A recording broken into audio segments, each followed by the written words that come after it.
आज हम Benedict Spinoza के विषय में समझेंगे। इसके बाद इन्होंने दर्शन के क्षेत्र में जो अपना योगदान दिया है उसे भी समझेंगे।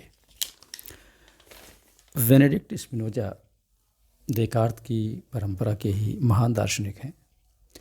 इनका जन्म हालैंड में एम्स्टर्डम में 1632 में हुआ था। इन्होंने एक ऐसे यहूदी परिवार में जन्म लिया जो बहुत ही संपन्न और शिक्षित है। स्पिनोजा की शिक्षा दीक्षा बहुत अच्छे तरीके से होती है और इन्होंने अपने समय के धर्म के साथ साथ दर्शन, ज्यामिति और विज्ञान का भी अध्ययन किया। स्पिनोजा की प्रतिभा इतनी प्रखर है कि ये तत्कालीन दार्शनिक धार्मिक समस्याओं से परिचित होते हैं और इन्हें लगता है कि दर्शन में स्पष्ट ज्ञान अभी भी नहीं उपलब्ध हो रहा है, लेकिन एक बात साफ हो चुकी थी कि दर्शन में स्पष्ट और परिस्पष्ट ज्ञान आवश्यक है, जिसकी भूमिका देकार्त ने रख दी थी। देकार्त, जिन्हें हम आधुनिक पाश्चात्य दर्शन के जनक कहते हैं, जिनके बाद से पाश्चात्य दर्शन की जो धारा है वह एक विशेष रूप में प्रवाहित होती है और इस धारा के दूसरे बड़े नाम बेनेडिक्ट स्पिनोजा हैं। स्पिनोजा एक दार्शनिक होने के साथ साथ धार्मिक भी हैं और धार्मिक होने के साथ साथ ये बहुत बड़े ऋषि हैं, बहुत बड़े संत हैं। दर्शन को केवल बौद्धिक स्तर पर इन्होंने समझा ही नहीं, बल्कि अपने जीवन में दर्शन को जिया है। स्पिनोजा को जब हम समझते हैं तो हमें लगता है कि भारतीय ऋषियों ने जिस तरह से अपने जीवन में सत्य को उतारा था, उसी तरह स्पिनोजा भी अपने जीवन में सत्य को उतारा है। स्पिनोजा अपने धार्मिक विचारों के कारण, अपने दार्शनिक विचारों के कारण अपने ही धर्म से निष्कासित होते हैं, क्योंकि इनका जो विचार है ईश्वर के प्रति, वह इनके धर्म के लोगों को नहीं जचता है। इनका ईश्वर जगत के कण कण में है, हर वस्तु में है, हर नियम में है और इनके परंपरागत धर्म में और तत्कालीन जो धार्मिक व्यवस्था थी उसमें ईश्वर जगत के बाहर है, किसी दिव्य लोक में है और उसने जगत को अपने संकल्प से बनाया है, जबकि स्पिनोजा का ईश्वर संकल्प और इच्छा से मुक्त है। स्पिनोजा का ईश्वर हमारी प्रार्थनाओं का उत्तर नहीं देता। स्पिनोजा के ईश्वर को हमारी पूजा और हमारी प्रार्थनाओं का कोई अर्थ नहीं है। तो तत्कालीन धार्मिक व्यवस्था ने स्पिनोजा को नास्तिक घोषित कर दिया। इनके ऊपर तरह तरह के प्रतिबंध भी लगाए जाते हैं। तो स्पिनोजा क्योंकि दर्शन के सेवी हैं, दर्शन के साधक हैं, इन्होंने तय कर लिया कि मैं देकार्त की तरह ही जब तक पूरी तरह से स्पष्ट न हो जाऊं, तब तक किसी बात को स्वीकार नहीं करूंगा, चाहे इसके लिए मुझे कोई भी कीमत क्यों न देनी पड़े। तो स्पिनोजा शीशे को ग्राइंड करते हैं, वह शीशे जो चश्मे में लगते हैं, और इसके लिए उन्होंने एक मशीन रखी अपने घर में। चश्मे के शीशे को ग्राइंड करके उन्होंने अपनी आजीविका का प्रबंध किया और जीवन भर दर्शन की साधना करते रहे। बाद में जब इनकी ख्यात फैलने लगी तो इनसे मिलने के लिए बड़े बड़े दार्शनिक, बड़े बड़े विद्वान आने लगे और कहा जाता है कि लाइबनिज भी इनसे मिलने आते थे। हालांकि लाइबनिज ने अपने इस मिलन को गोपनीय रखा, क्योंकि स्पिनोजा एक ऐसे विचारक के रूप में विख्यात थे जो तत्कालीन धार्मिक व्यवस्था के लिए ठीक नहीं था। इसलिए स्पिनोजा से लोग मिलते थे, लेकिन अपने विचारों को स्पिनोजा के समान व्यक्त नहीं कर पाते थे। तो स्पिनोजा ने ऋषिवत जीवन जीते हुए पाश्चात्य दर्शन को बहुत बड़ी देन दी। जीवन भर उन्होंने दर्शन की सेवा की और बहुत कम समय में इनके फेफड़े खराब हो गए, क्योंकि शीशे के ग्राइंड करने से इन पर दुष्प्रभाव पड़ा और शीघ्र ही ये उस परमात्मा में लीन हो जाते हैं जिसकी साधना इन्होंने जीवन भर की, जिसे इन्होंने हर वस्तु में, हर स्थान में, हर नियम में, हर घटना में देखा। तो स्पिनोजा इस तरह बहुत कम समय में बहुत बड़ी देन देकर इस दुनिया से चले जाते हैं। देकार्त ने पाश्चात्य दर्शन की भूमिका लिख दी, पाश्चात्य दर्शन को पूरी तरह से दृढ़ आधार दे दिया और देकार्त की यह देन आज भी पाश्चात्य दर्शन के लिए बहुत बड़ी देन है। देकार्त ने स्पष्ट किया कि दर्शन में किसी भी तरह की संदिग्धता स्वीकार नहीं की जा सकती, क्योंकि ज्ञान तो वही है जिसमें गणित के समान अनिवार्यता हो और सार्वभौमिकता हो। यही बात स्पिनोजा भी स्वीकार करते हैं और कहते हैं कि जब तक पूरी तरह से स्पष्ट न हो जाऊं तब तक स्वीकार करने का कोई अर्थ नहीं है। देकार्त ने अपने दर्शन की भूमिका गणित से की, क्योंकि गणित में विशेष रूप से ज्यामिति में सरलतम से स्पष्ट होते होते उच्चतम तक पहुंचा जाता है और अंत में हम उस सत्य को प्राप्त कर लेते हैं जो जटिल है और जो विराट है। तो देकार्त अपने दर्शन में संशय से शुरू करके असंदिग्ध आत्मा को प्राप्त करते हैं। असंदिग्ध आत्मा स्वयं सिद्ध है और इस स्वयं सिद्ध आत्मा में सहज प्रत्ययों को प्राप्त करते हैं और उन प्रत्ययों के आधार पर रीजनिंग के माध्यम से ईश्वर की सत्ता को प्राप्त कर लेते हैं। और जैसे ही ईश्वर की सत्ता उन्हें मिलती है, ईश्वर की पूर्णता को प्राप्त करते हैं, उन्होंने जगत की सत्यता को भी सिद्ध कर दिया, क्योंकि पूर्ण ईश्वर कोई कारण नहीं है कि हमें धोखा देने के लिए संसार बनाया हो। तो ईश्वर की सत्य निष्ठा के आधार पर जगत को सत्य सिद्ध करते हैं देकार्त। और जगत में जो अनिवार्य और निश्चित ज्ञान है वह सहज प्रत्ययों के माध्यम से प्राप्त किया जा सकता है, रीजनिंग की सहायता से। तो देकार्त अपने दर्शन में स्वयं सिद्ध आत्मा, ईश्वर और जगत, इन तीनों सत्ताओं को प्रमाणित कर देते हैं। जब स्पिनोजा तक यह बात आती है तो स्पिनोजा ने देखा कि देकार्त के दर्शन में जो ईश्वर है वह जगत के बाहर है और अपने संकल्प से इस जगत की रचना करता है। ईश्वर में संकल्प होना, ईश्वर का जगत के बाहर होना, यह स्पिनोजा के लिए ठीक नहीं लगता। स्पिनोजा कहते हैं कि ईश्वर यदि संकल्प करता है, यदि जगत को बनाता है, तो वह ईश्वर अपूर्ण होगा।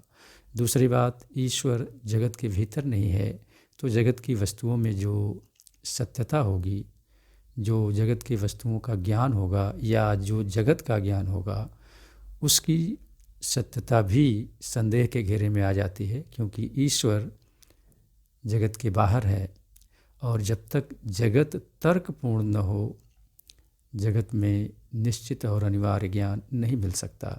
तो इसलिए जगत को तर्कपूर्ण होने के लिए देकार्त के तर्कों को स्पिनोजा स्वीकार नहीं करते हैं, क्योंकि जगत में ही जगत की तर्कपूर्णता जब तक नहीं होगी तब तक जगत के विषय में कोई भी ज्ञान वह किसी अन्य ज्ञान पर निर्भर होगा, और अन्य ज्ञान अर्थात ईश्वर की सत्यनिष्ठा, यह स्पिनोजा के लिए स्वीकार्य नहीं है। स्पिनोजा कहते हैं कि जगत को तर्कपूर्ण होना पड़ेगा और इसके लिए स्पिनोजा देकार्त के गणितीय विधि को, जो देकार्त ने अपनी भूमिका में रखा लेकिन पूरे दर्शन में नहीं उतारा, स्पिनोजा उसे पूरे दर्शन में उतार देते हैं और ईश्वर को ही तर्कपूर्ण सिद्ध कर देते हैं। और ईश्वर जब तर्कपूर्ण हो जाता है तो फिर स्पिनोजा आगे बढ़ते हैं, उनके लिए सब कुछ तर्कपूर्ण हो जाता है। और यह जगत जो अभी तक ईश्वर के संकल्प का परिणाम था। अब यह ईश्वर ही हो गया है, और जब जगत ईश्वर हो गया है तो इसमें जो ज्ञान मिलेगा, जो सत्यता मिलेगी, वह ईश्वर के समान ही सत्य होगी, असंदिग्ध होगी। तो स्पिनोजा के दर्शन को समझने से पहले हम उनकी विधि पर आते हैं। उनकी विधि है ज्यामित की विधि।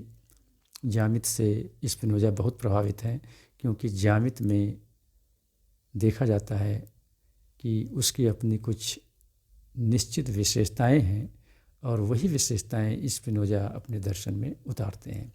तो ज्यामित की हम कुछ विशेषताओं को देखें और फिर हम स्पिनोजा के द्रव्य विचार पर आएंगे, क्योंकि ज्यामित की विशेषताओं को यदि हम स्पिनोजा की दृष्टि से देखें तो हम उसी निष्कर्ष पर पहुंचेंगे जहां पर स्पिनोजा पहुंचते हैं। ज्यामित की पहली विशेषता है कि इसमें वस्तुओं को समझने में सुविधा होती है। जैसे सरल से प्रारंभ होता है और जटिल तक हम पहुंचते हैं।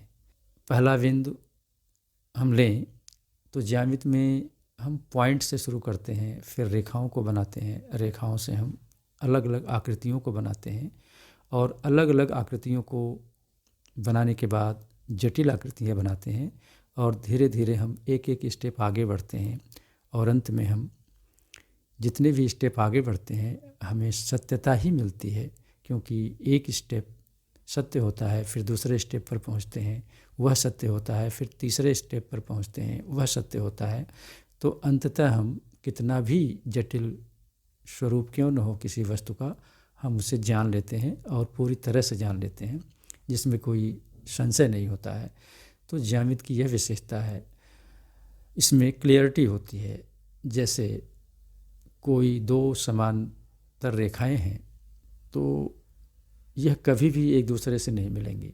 ज्यामिति की यह विशेषता है कि जो उसमें सिद्धियां होती हैं उसमें किसी भी प्रकार का संशय नहीं होता है, उसमें हम अपनी भावनाओं को, अपनी इच्छाओं को थोप नहीं सकते हैं।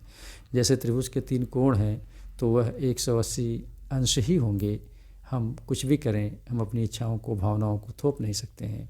यदि 3 कोण हैं त्रिभुज में तो उनका योग 180 अंश ही होगा, चाहे वह मैं जानूं या कोई और जाने, चाहे वह यहाँ समझा जाए या किसी अन्य जगह समझा जाए, त्रिभुज के 3 कोण 180 डिग्री ही होंगे। तो इस प्रकार हम देखते हैं कि ज्यामिति में वस्तुओं को ठीक ठीक स्पष्ट रूप से समझने में सुविधा होती है। सरल से जटिल की तरफ हम जा सकते हैं। दूसरी विशेषता यह है कि इसमें हम अपनी इच्छाओं और भावनाओं को थोप नहीं सकते हैं।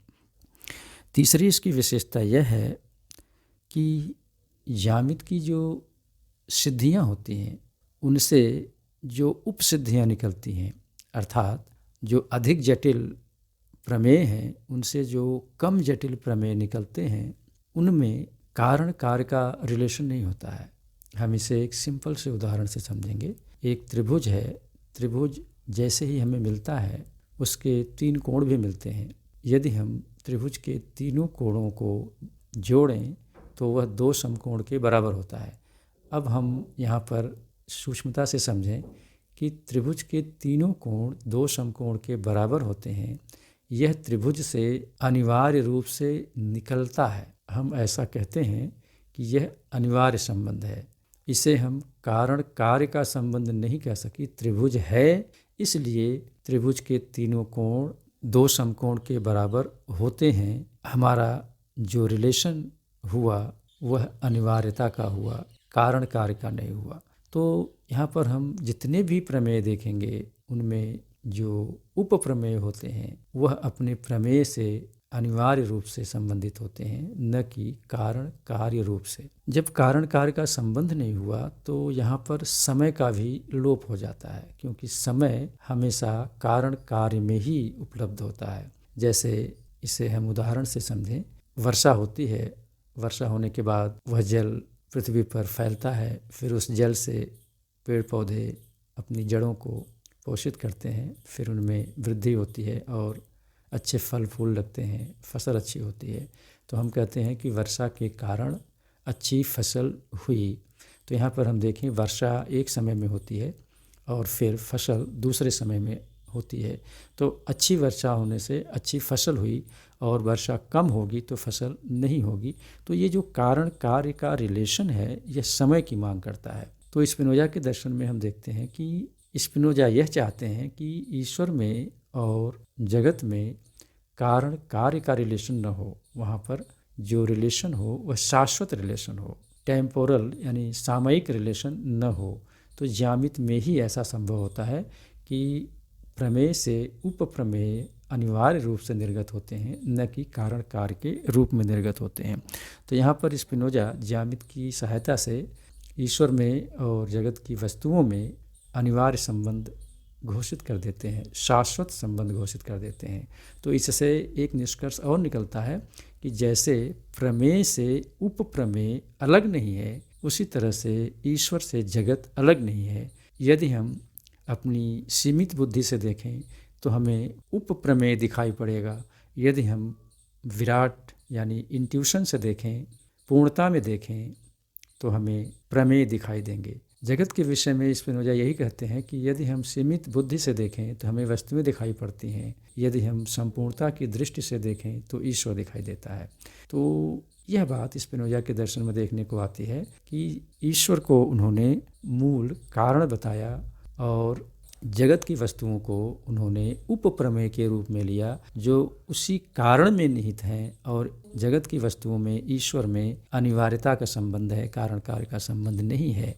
तो जगत में और ईश्वर में कोई अंतर नहीं रह जाता, जगत और ईश्वर एक ही हो जाते हैं। जो जगत है वही ईश्वर है, जो ईश्वर है वही जगत है। तो नेचुरा नेचुराटा नेचुरा नेचुरांस, स्पिनोजा कार्य प्रकृति और कारण प्रकृति को एक कर देते हैं और स्पिनोजा के दर्शन में सर्वेश्वरवाद स्थापित हो जाता है। तो अगले चैप्टर में जब हम स्पिनोजा के द्रव्य सिद्धांत को समझेंगे तो इसे हम विस्तृत रूप से देखेंगे कि कैसे स्पिनोजा ने अपने द्रव्य सिद्धांत की स्थापना की है। और यह बात भी ध्यान देने की है, स्पिनोजा का दर्शन उनके द्रव्य सिद्धांत से ही प्रारंभ होता है और स्पिनोजा पूरी की पूरी ज्यामिति और भौतिक शास्त्र को अपने द्रव्य सिद्धांत की स्थापना में लगा देते हैं। तो अगले भाग में हम इसे समझेंगे।